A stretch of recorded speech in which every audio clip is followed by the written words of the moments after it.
Hello guys, and welcome to my book club where we summarize books for you to help you improve and get better in everything and every area of your life.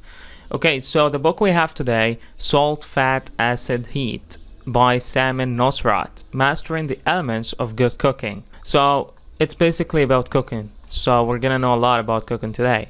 So idea number one, salt, fat, acid, and heat are the major determinant of how good a meal will taste. So anyone can cook a delicious meal, whether you are a Michelin starred chef or amateur cook. Four major elements ultimately determine how good your food will taste. Salt enhances flavor. Fat amplifies flavor and makes appealing textures possible. Acid brightens and balances. Heat ultimately determines the texture of food. So the four elements of cooking, salt, fat, acid, and heat, are what help all great cooks prepare constantly delicious food. Idea number two, bring out the right flavor and taste in your food by adding salt to the cooking water. So salt is a mineral that is chemically known as sodium chloride. It's one of the several dozen essential nutrients which has a significant influence on our health and survival in general. Salt can be held for long in the human body, so we need to consume it regularly through our diets in order to maintain normal psychological conditions in the body. Our body needs salt to carry out basic biological processes such as maintaining the right blood pressure and water distribution in the body, cell and tissue nourishment, nerve impulse transmission, and muscle movement. Salt makes almost everything taste better to us. So it's hardly a chore to add it to our food. In fact, salt enhances flavor, thereby increasing the pleasure we experience as we eat. So properly seasoned cooking water encourages food to retain its nutrients. It also helps to season the food from within, giving it the right flavor and taste. So here's an insight. Most vegetables contain an indigestible carbohydrate called pectin, which is susceptible to salt. So boiling your vegetables in salt will help soften them, making them more tender and more delicious to eat. Idea number three, food can only ever be as delicious as the fat with which it's cooked. When Samin Nosrat started working at the Chaz Panizzi restaurant in California, the chefs held a contest to see which employee could come up with the best tomato sauce recipe. The only rule was that the chefs had to use ingredients readily available in the restaurant's kitchen. The prize was $500 in cash and an acknowledgement on the menu each time the recipe would be used. Dozens of entrants brought in their sauces for tasting by the judges of the contest. There were all sorts of great tomato sauces that day, but the ones that stood out were those that were prepared with olive oil. In fact, it was one of Samin Nosrat's friends, Mike, who ended up winning the contest. And the reason why his sauce emerged as the overall best was largely due to the particular type of oil he used. That was the day the author learned an important lesson about fats. They play a big role in determining how delicious your food will turn out to be. So fat is the main element of food that carries flavor. Put that in mind. Idea number four, fat coats the tongue, enabling several aromatic compounds to stay in contact with our taste buds for longer periods of time. To have a perfect understanding of the role that fat plays in flavor, peel and slice 2 cloves of garlic. Gently sizzle 1 clove in 5 tablespoons of water, and the other in the same amount of olive oil. Taste a few drops of each liquid. You'll have a much more powerful impression of the garlic flavor and oil.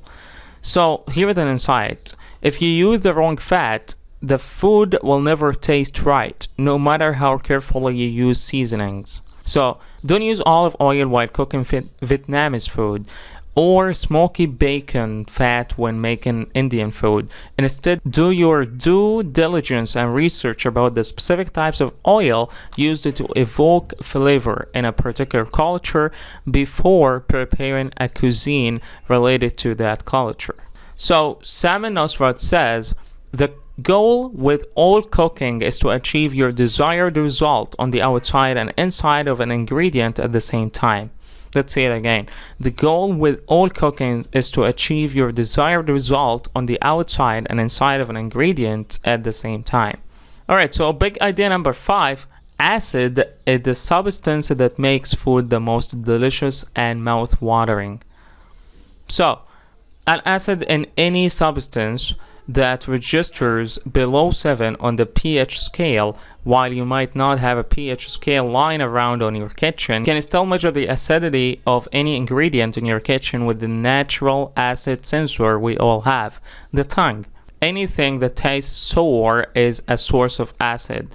The most common source of acid in cooking are lemon juice, vinegar, and wine. But also it has a lot of other sources. Acid is the taste that makes food literally the most mouth-watering. Acid lifts flavor and sets off chemical reactions that change the color and texture of food. Acid keeps vegetables and legumes tougher and make them take longer to cook. Legumes, fruits, vegetables, and any other class of food containing cellulose or pectin will cook much more slowly in the presence of acid. While you can get carrots to soften up and become tender with just 10 to 15 minutes of simmering in water, you'd be surprised to discover that they are somewhat firm after an hour of stewing in red wine. Big idea number 6, heat. We're gonna talk about heat now. Learn to recognize how foods respond to this 4th element of good cooking, which is heat. So heat is what triggers the changes that take foods from raw to cooked, runny to taste, runny to set, flabby to firm, flat to rising, and pale to golden brown. Unlike other elements of cooking, you can use all your senses to gauge the effects of heat on food, and most of the time, the sensory cues of heat like sizzles, spatters, crackles, steam, bubbles, aromas, and browning are often more important than a thermometer in measuring the level of heat. So, familiarizing yourself with how different foods to heat will help you make better choices about how to shop for groceries, plan a menu, and cook every dish. So Samin Nosrat says, at the heart of good cooking lies good decision making, and the primary decision regarding heat is whether to cook food slowly over gentle heat or quickly over intense heat. Big idea number 7, anchoring, preferring the art of meal and menu planning. So, good cooking isn't all about knowing how to cook. It's also largely dependent on deciding on what to cook and figuring out how to put the menu together to deliver an amazing meal. And according to the author, the best way to come up with a great menu for a meal is to see the whole process of preparing it as a puzzle. First, figure out one part and then fit everything else around that. So here's an insight. Pick out one element of a dish and make it the foundation upon which you build a meal. This is called anchoring, and it's the key to creating a menu unified in flavor and concept. So rich meats should be served with bright, acidic sauces and clean tasting blanched or raw veggies. Simply cooked meats like grilled steak or poached chicken, on the other hand, should be served with roasted, sauteed, or fried vegetables coated with Millard's dark liquor. And to make mouth-drying starches really enjoyable, serve them with mouth-watering sauces. You can also use a well-dressed, juicy salad as both a side dish and a sauce.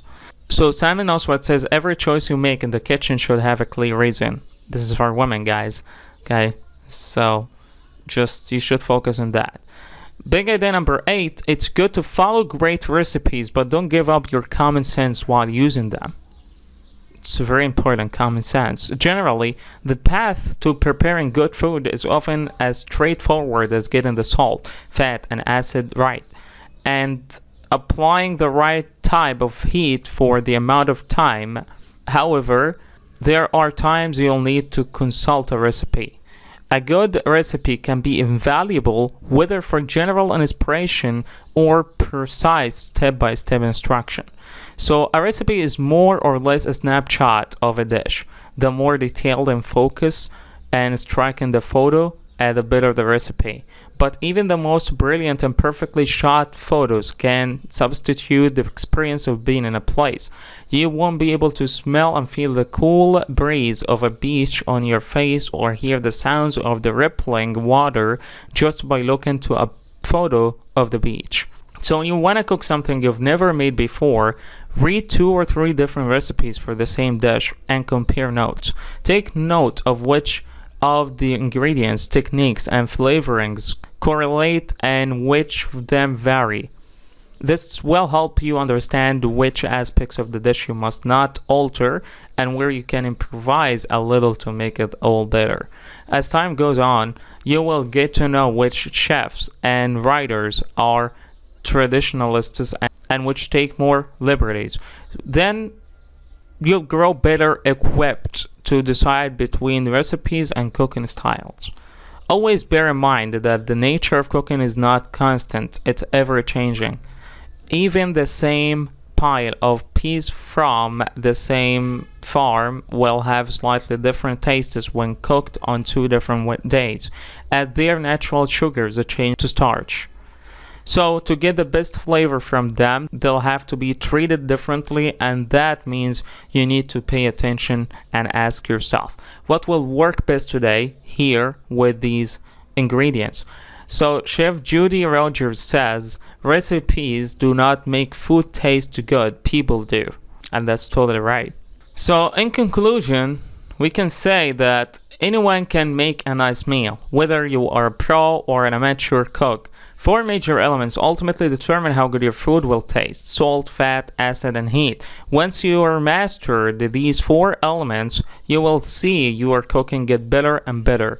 You will be liberated from recipes and strict shopping lists, and you'll be better equipped to trust your palate, substitute recipes, and cook with whatever ingredient you have. So every single time you set out to cook, endeavor to think about salt, fat, acid, and heat. As you prepare your food, taste and adjust the salt, fat, acid, and make sure you are using the right type of heat. Essentially, good cooking requires you to be thoughtful and use your senses. Whether what you're about to cook is something you've prepared 100 of times before, or it's an exotic food you're trying for the first time, always use the 4 elements to your advantages. You'll never be disappointed. There are no perfect recipe. While using a recipe or while cooking at all, let your common sense guide you to achieve the results you desire. Never give up critical and analytical thinking simply because you have a set of instructions and guidelines written on a paper. Be present, stir, taste, and adjust. So you can try this. Start incorporating everything you've learned so far into your cooking. With your newfound knowledge of salt, fat, acid, and heat, you should be able to find your bearings in any kitchen with any ingredients while cooking any meal. So that's it for today, guys, the summary of the book. So I hope you enjoyed it. Thank you so much for watching.